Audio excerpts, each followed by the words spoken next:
Hello, j'espère que vous allez bien. Moi, je suis super heureuse de vous retrouver cette semaine pour une nouvelle vidéo presque en direct, c'est-à-dire que je la filme dans la semaine et pas une rediffusion. Cette semaine, on va parler en fait des torsions. Donc, les torsions, c'est un des mouvements que peut faire le dos, mais pas que. Il y a d'autres articulations dans le corps qui peuvent faire les torsions. C'est un mouvement qu'on dit sur le plan horizontal. Donc, le plan, il faut imaginer, c'est comme le plan du sol en fait, et on va tourner sur ce plan. Donc c'est ce mouvement-là qu'on va faire pour pivoter. Donc on peut faire avec le dos, avec les bras, avec les jambes. Et c'est déjà pas mal. Hein. Avec les mains, on peut pas vraiment faire de torsion. Et je pense que c'est tout. Les chevilles. Donc c'est un mouvement qui a pu être sujet à pas mal de débats. On a pu dire parfois que ça pouvait être un mouvement qui crée des douleurs. En fait, c'est un mouvement qui est très sain, mais pour lequel il faut faire un peu attention, parce que si on tire trop, si on force trop, on risque effectivement de s'abîmer un petit peu. Alors, pourquoi je vous parle des torsions aujourd'hui? Pour deux principales raisons. La première, c'est que c'est un des mouvements qui fait du bien au dos et qu'on a tendance à oublier quand on est penché en avant. La deuxième raison, c'est que c'est un mouvement aussi très important en danse parce que c'est un des mouvements qui est un peu compliqué quand on veut vraiment le conscientiser. Donc par exemple, on va apprendre à faire des torsions à différents degrés. Donc là, je suis assise, c'est facile, j'embarque pas le bassin. Mais quand on est debout, on a tendance à tout embarquer. Donc c'est un mouvement qu'on va beaucoup travailler en danse parce qu'il va permettre en fait vraiment de conscientiser un vrai placement du corps, de choisir à quel endroit on fait démarrer la torsion et on l'arrête. Et en plus de ça, c'est un mouvement qui va mener au tour, donc qui sont des mouvements un peu plus compliqués en danse, un peu plus techniques. Donc vraiment, les torsions sont un des mouvements de base pour amener au tour. Et en fait, si c'est un mouvement un tout petit peu plus difficile, c'est aussi parce que de fait, quand on commence à avoir une torsion, on va donc aller regarder vers l'arrière. Et donc, c'est un mouvement où on ne voit pas forcément ce qui se passe, où on a des repères spatiaux qui sont un peu différents.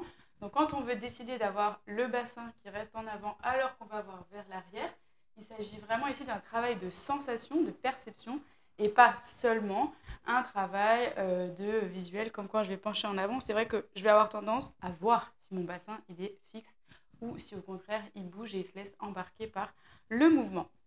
Alors, les bienfaits des torsions. C'est vraiment un mouvement qui va, à l'image d'un torchon, venir essorer en fait le corps. Et donc, au niveau du dos, ça va nous permettre, et ça, il y a beaucoup de personnes en yoga qui le disent, de venir créer un massage interne en fait des organes, puisqu'en venant en torsion, on va ici les tasser, les contracter, donc les mettre en tension, puis on va libérer ensuite en revenant. Donc ça, c'est vraiment un massage. Du point de vue du dos, ça va permettre notamment d'étirer les muscles en profondeur, et donc pour ça, on va venir s'entraîner à faire des torsions lentes, euh, qu'on va tenir un petit peu et on va essayer vraiment de prendre le temps de sentir ces muscles-là en profondeur et qui s'étirent par l'action de la torsion. En danse, c'est aussi un mouvement qui va nous permettre de concentrer de l'énergie. J'accumule, j'accumule, j'accumule, j'accumule et de la relâcher pour repartir. Donc voilà, la torsion, ça a vraiment cet aspect-là de venir amasser, concentrer pour relâcher. Donc, la petite astuce pour que la torsion soit toujours faite de manière saine et qu'elle fasse du bien, c'est de commencer par la penser, par la vivre par rapport à l'axe. C'est-à-dire qu'on va d'abord travailler la torsion en maintenant son axe vertical. Ce qu'on a tendance à faire souvent, justement, vu qu'on n'a pas de repère, c'est qu'on va pencher en même temps en arrière ici. Et du coup, on commence ici à tirer un peu dans tous les sens sans trop savoir. Donc, c'est pour ça que souvent, on vous conseille de poser la main derrière, d'amener l'axe vers le haut, de planter le bassin vers le bas, et tout en gardant cet axe-là qui s'allonge de une torsion. L'autre astuce, c'est de vraiment respirer. Inspirer, expirer, y aller doucement pour mettre de l'air entre les vertèbres et donner cette mobilité-là aux vertèbres en torsion et de le faire du coup de manière très en conscience, très aérée et donc de faire du bien aux vertèbres. Ensuite, ce qu'il y a, c'est vraiment, comme toujours, l'écoute de son corps et faire attention. C'est-à-dire que ce qui peut provoquer des douleurs, et c'est pareil pour la posture penchée en avant qui n'a rien de mal, c'est simplement qu'on va parfois trop insister, pas écouter quand on sent que ça commence à tirer, refaire et rester trop longtemps. Donc, il faut, pour souvent, là où ça fait mal, en fait, c'est au niveau des lombaires, parce qu'il faut savoir que toutes les vertèbres ne sont pas faites pour partir en torsion. Les vertèbres du cou, comme vous le voyez, peuvent bien faire des torsions. Par contre, les vertèbres lombaires, qui sont tout en bas ici, ne sont pas en mesure de tourner. Donc quand on est en torsion et qu'on cherche vraiment à tirer là au niveau des vertèbres, c'est là où si on insiste, si en plus on cambre un peu ou on tire vers l'arrière et qu'on met vraiment beaucoup en tension et qu'on reste longtemps, on risque de se créer des douleurs. Donc le tout c'est de le savoir, toutes les vertèbres ne sont pas faites pour tourner. Donc on fait avec les vertèbres qu'on a, au niveau où on est aujourd'hui, on respire, on détend, on laisse plomber le bassin vers le bas, la tête vers le haut, et on va tranquillement, et surtout on revient tranquillement. Et c'est pas la peine de rester 3 heures la première fois où on fait une torsion. Et si vous sentez des douleurs, simplement remettez la mobilité dans l'autre sens, laissez reposer et revenez un peu moins loin la prochaine fois, un peu moins longtemps, et puis progressivement vous y repartez. Donc là je vous ai beaucoup parlé du dos.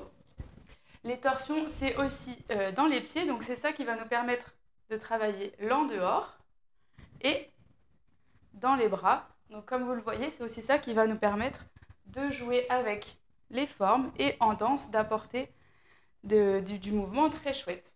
Donc là, ça c'est une grande torsion, donc on va plutôt appeler ça une spirale, où je pars du bout des doigts jusqu'au bout du pied et soit je résiste avec le pied, soit au contraire je pars avec. Donc je vous conseille de tester les deux, vous vous mettez debout, vous opposez les doigts au pied et vous essayez avec votre tête d'enrouler et soit vous résistez avec le pied, soit vous enroulez et vous relâchez. Vous allez voir cette grande torsion spirale du corps, c'est vraiment quelque chose qui fait beaucoup de bien, qui essore en peu de temps et qui est très efficace. Voilà, je pense que je vous ai tout dit sur les torsions. Je regarde un peu par terre parce que je m'étais fait une petite anti-sèche. Donc si vous avez d'autres questions sur les torsions, n'hésitez pas à l'essayer surtout chez vous. Et vous allez voir, à partir d'une torsion, vous pouvez vraiment provoquer un tour. Donc je viens ici créer une torsion et hop, je reviens et j'ai fait un tour. C'est aussi une manière très saine d'aller au sol sans s'abîmer et bien sûr de se relever. Voilà, bonnes expérimentations, bons tests. Je vous espère en bonne forme pour cette fin d'été. Et puis, le tout sera écrit ci-dessous dans le blog pour plus d'informations. Si vous êtes abonné à la capsule bien-être, rendez-vous dans les prochaines vidéos du coup pour les exercices d'étirement et de mobilité sur le thème des torsions. Si vous ne l'êtes pas et que ça vous intéresse, rendez-vous sur la page du site qui en parle, à savoir la capsule bien-être. Et voilà.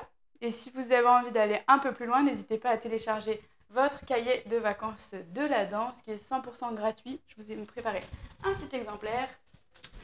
Hop, c'est un petit PDF que vous recevez chez vous et qui contient en fait des petits jeux comme un labyrinthe, des astuces pour s'étirer, des mots fléchés.